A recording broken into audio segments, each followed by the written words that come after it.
উদয়পুরে দিনের পর দিন চুরির ঘটনা বেড়েই চলেছে। এবার বন্ধের দিনকে সুযোগ হিসেবে কাজে লাগিয়ে উদয়পুরে খিলপাড়ার ডাকঘরে হানা দিল চোরের দল। ডাকঘরে দরজা ভেঙে নগদ লক্ষাধিক টাকা সহ বেশ কিছু জিনিসপত্র নিয়ে চম্পট দিয়েছে চোররা। জানা যায় বৃহস্পতিবার সকাল নাগাদ প্রতিদিনের মতো ডাকঘর খুলতে যান কর্মরত কর্মী ননী গোপাল দাস। ডাকঘরে ঢুকেই তিনি দেখতে পান সমস্ত জিনিসপত্র লণ্ডভণ্ড হয়ে পড়ে রয়েছে।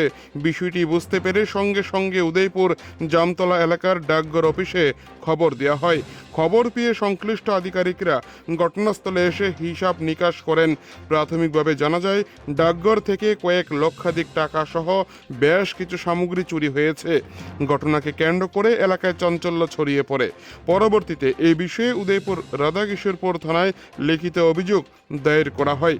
অভিযোগ পেয়ে রাধাকিশোরপুর থানার পুলিশ ঘটনাস্থলে পৌঁছে তদন্ত শুরু করেছে। চুরির ঘটনায় কারা জড়িত এবং কিভাবে তারা ডাকঘরে প্রবেশ করলো তা খতিয়ে দেখছে পুলিশ।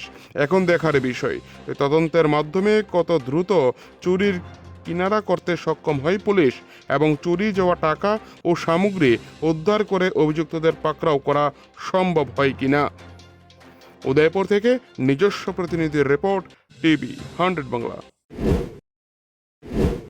গতদিন তো বন্ধ ছিল, তো আজকে আমি 10টা 10-এ আসলাম, আইয়া দেখলাম যে অফিসের দরজাটা আজানো, কিন্তু এইখানের করাটা নাই, এটা 2টা করে একখানে হয়ে গেছে। তারপরে আমি তাড়াতাড়ি খুলে দেখলাম আমার আলমারিটাও খোলা, তখন আমি বুঝে গেছি অনেক কিছু সব হয়ে গেছে। এরপর দেখলাম আর টাকাগুলো একটাও নাই। হ্যাঁ, এখন আবার হায়ার অথরিটি জানাইছি, তাদের থেকে ইনফরমেশন অনুসারে তারা আইসি, দেখছি, দেখতে আমার একটা লিখিত দিছে যে থানাতে এফআইআর, ওইটা আমি জমা দিয়েছি। থানাবাবুরা আনুমানিক কত লক্ষ টাকা?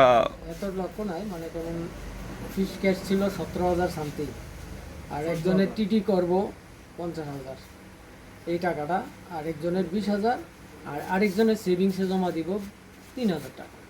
এই টাকাটা আমার সবগুলোই গায়েব হয়েছে। এখন কিছু টাকা ছয় সেটাই আছে, কয়েন টয়েন এটা সিরিজের টাকা ছাড়া আর কিছু কোনো কাগজ? আলমারিটা নিয়ে গেছে। আলমারির মধ্যে কি ছিল? ইয়েটা মানে তিজুরি কয় যে হিন্দিতে, তিজুরিটা লিয়ে গেছে, এটার মধ্যে টাকা বেশি আছে।